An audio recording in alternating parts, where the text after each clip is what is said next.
आज बात करेंगे इम्यूनिटी पे। इम्यूनिटी क्या है इस पर डिस्कस करेंगे, कुछ इंट्रोडक्शन हो जाए इसका, तो धीरे धीरे आगे इसको पढ़ा जाएगा। What is immunity, let's begin.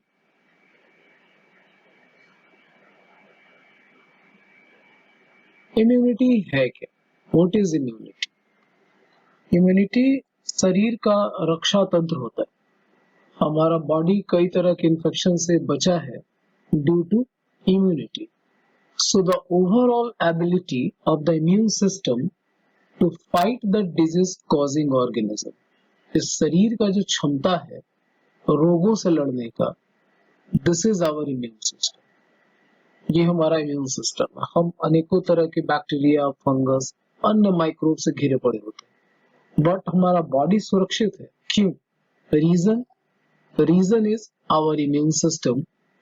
They provide ability to fight the disease causing organism.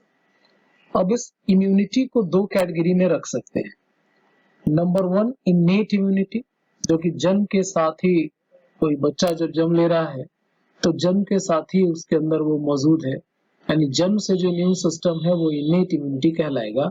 And it is non specific type, means ये लगभग हर तरह के इन्फेक्शन से बचाने की कोशिश करता है। सेकेंड वन जो है वो acquired immunity. Acquired immunity developed during life time. जैसे जैसे आपका उम्र बढ़ता है तो अपने लाइफ टाइम में जो इम्यूनिटी गेन करेंगे, कैसे करेंगे गेन हम लोग आगे डिस्कस करेंगे, लेकिन जो भी इम्यूनिटी गेन करेंगे आफ्टर बर्थ वो एक्वायर्ड इम्यूनिटी में आएगा। और ये पैथोजन स्पेसिफिक होता है, means acquired immunity is for particular disease, right. बात करेंगे इनेट इम्यूनिटी पर। इनेट इम्यूनिटी है क्या? So it is non specific type of, याद रखना है कि नॉन स्पेसिफिक टाइप है ये डिफेंस का, which an individual possesses by a virtue of its genetic makeup. कोई भी आदमी, कोई भी व्यक्ति, कोई भी इंसान जब जन्म ले रहा है तो उसके बॉडी के अंदर, सेल के अंदर जीनोम्स होते हैं, आपको पता है, और जीनोम्स की वजह से जो इम्यूनिटी आ रहा है आप उसे इनेट इम्यूनिटी कह सकते हैं। It comprises all these elements with which an individual is born and which are always available to protect the living body. ये उन तमाम चीजों को इंक्लूड कर रहा है जिसके साथ व्यक्ति जन्म लेता है एंड वो हमेशा उसके साथ रहता है पूरी जिंदगी रक्षा करने के लिए, and which are always available to protect the living body. So innate immunity में देखें कि क्या क्या हो सकता है। It provide different barriers to the entry of foreign agents into our body. तो क्या क्या हो सकता है इसके अंदर? पहला हो सकता है physical barriers, second one is the physiological barrier, third one is the cellular barrier and the fourth one is cytokine barrier. तो ये कभी कभी एग्जाम में भी रहता है कि कौन कौन से बैरियर्स हैं innate immunity में, उनके नाम लिखें, तो आप सिंपल फिजिकल, फिजियोलॉजिकल, सेलुलर और साइटोकाइन बैरियर आप लिख सकते हैं। अब बात करें फिजिकल बैरियर का, सबसे पहले तो उसमें आ रहा है कौन? स्किन। स्किन आ रहा है, skin that prevent entry of foreign bodies, तो एक ये हो गया। दूसरा है mucus coating of the lining of respiratory, gastrointestinal, urinogenital tracts to trap microbes. अगर आप अपने रेस्पिरेटरी सिस्टम को अपने क्लास 11 में पढ़ा होगा, रेस्पिरेटरी सिस्टम के इनर लाइनिंग पे म्यूकस की कोटिंग होती है, उसी तरह से यूरिनोजेनिटल ट्रैक्ट पर भी म्यूकस की कोटिंग होती है। तो these coatings are to trap microbes. तो first line of defence system में कौन कौन आ रहा है? First line of defence system अगर देखें तो first line of defence system में सलाइवा है, टीयर्स, आंखों से निकलते हुए सिर्फ सलाइवा देखें तो इसके अंदर एंटीबैक्टीरियल एंजाइम से जो बैक्टीरिया को किल करेगा। टीयर से आंसू आता है, आंसू एंटीबैक्टीरियल एंजाइम से इसके अंदर। Mucus lining that trap dirt and microbes, right. Skin है जो कि एंटर ही करने नहीं देता चीजों को, माइक्रोब्स की एंट्री होने नहीं देगा इनसाइड। स्टमक एसिड है that low pH kill harmful microbes. Stomach acid आपको पता है HCl होता है, तो HCl की वजह से अगर पीएच स्टमक का थोड़ा लो हो रहा है तो हार्मफुल माइक्रोब्स मरते हैं। Good gut bacteria out complete bad, right. तो ये कुछ फर्स्ट लाइन ऑफ डिफेंस है। तो एक एक करके चीजों को समझेंगे। बात कर रहे थे फिजिकल बैरियर का। फिजिकल बैरियर में दो की बात किया, skin and mucus coating lining of different track. दूसरा बात करते हैं हम लोग फिजियोलॉजिकल बैरियर। तो फिजियोलॉजिकल बैरियर में आप देख लो इसी लिस्ट के अंदर से इसमें एसिड आ गया जो कि स्टमक वाला एसिड है, HCl हो गया एसिड, सलाइवा हो गया, टीयर फ्रॉम आइज, तो ये फिजियोलॉजिकल बैरियर। तो फिजियोलॉजिकल बैरियर में एक ये टीयर्स को रख ले, आप स्टमक एसिड को रख ले, राइट, सलाइवा को रख ले, उसके बाद आप इसमें और क्या रख सकते हैं, और इतना ही रखे। म्यूकस तो आपने रख लिया फिजिकल बैरियर के अंदर, राइट। सेलुलर बैरियर में कौन कौन आएगा? सेलुलर बैरियर के अंदर ध्यान दें, सेलुलर बैरियर के अंदर फैगोसाइट्स है, जैसे WBC हो गया फॉर एग्जांपल, न्यूट्रोफिल या पॉलीमॉर्फोन्यूक्लियर ल्यूकोसाइट जिसको PMNL शॉर्ट में कहते हैं, मोनोसाइट्स हैं, लिम्फोसाइट, मैक्रोफेजेस। तो these are cells that will fight with the infection और माइक्रोब, ये फैगोसाइट्स होते हैं, राइट। सेलुलर बैरियर्स में एक आता है नेचुरल किलर सेल की बात भी होती है। तो नेचुरल किलर सेल का मतलब कि beside the phagocytes there are natural killer cells. इसको याद रखना है, नेचुरल किलर सेल्स क्या होता है ये धीरे धीरे डिस्कस करेंगे।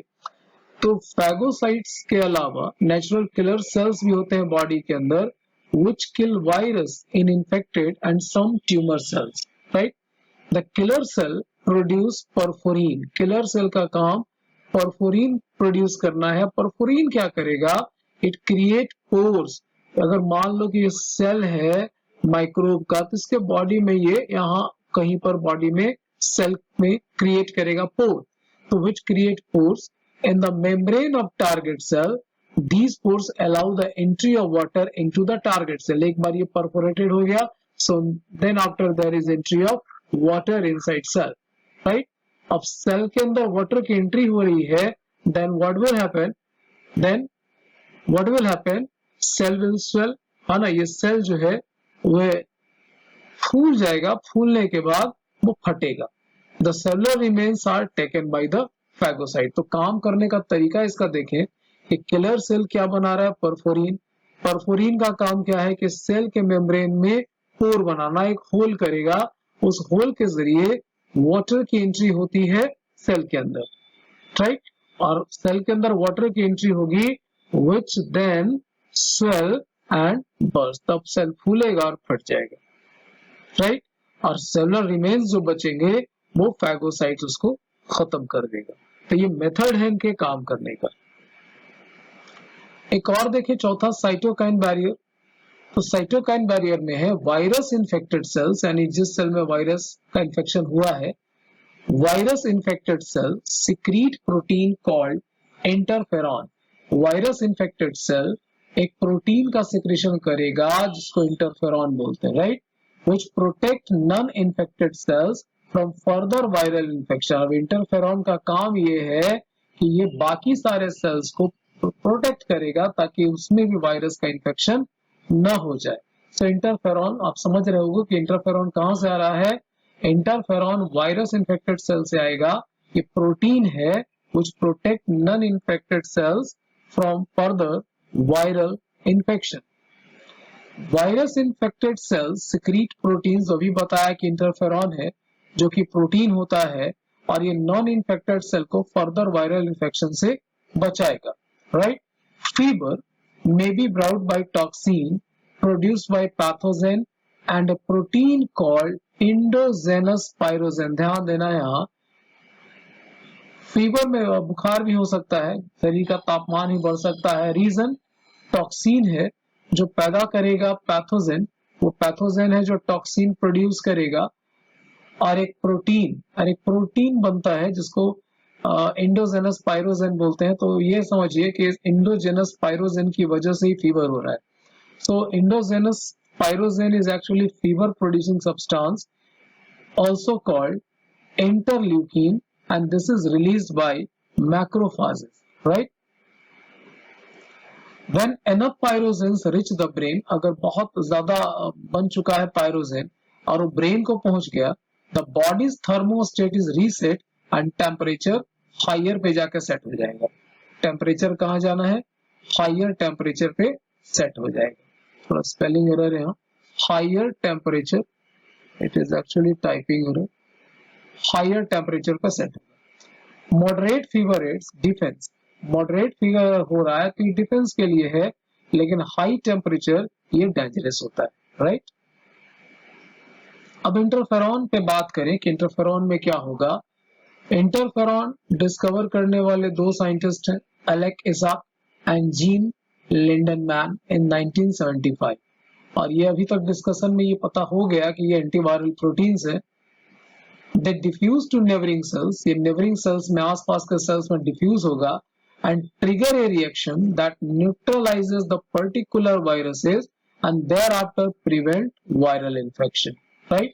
तो ये आसपास के सेल में डिफ्यूज होने के बाद एक रिएक्शन ट्रिगर करेगा जो का काम क्या है, that neutralise the particular virus. वो पर्टिकुलर वायरस को न्यूट्रलाइज करेगा ताकि फर्दर वायरल इन्फेक्शन ना हो. अब इंटरफेरॉन को तीन मेजर क्लास में रख सकते हैं. पहला जो दिख रहा है interferon alpha, produced when leukocytes and lymphocyte are exposed to virus. तो इसका प्रोडक्शन किससे है? ल्यूकोसाइट और लिम्फोसाइट के जरिए. दूसरे आते हैं इंटरफेरॉन बीटा. कौन बना रहा है? Fibroblast, epithelial cells, macrophages, leukocytes. इन सबसे बनेगा in response to viral infection. और एक इंटरफेरॉन गामा भी है. इसको बनाने वाला कौन?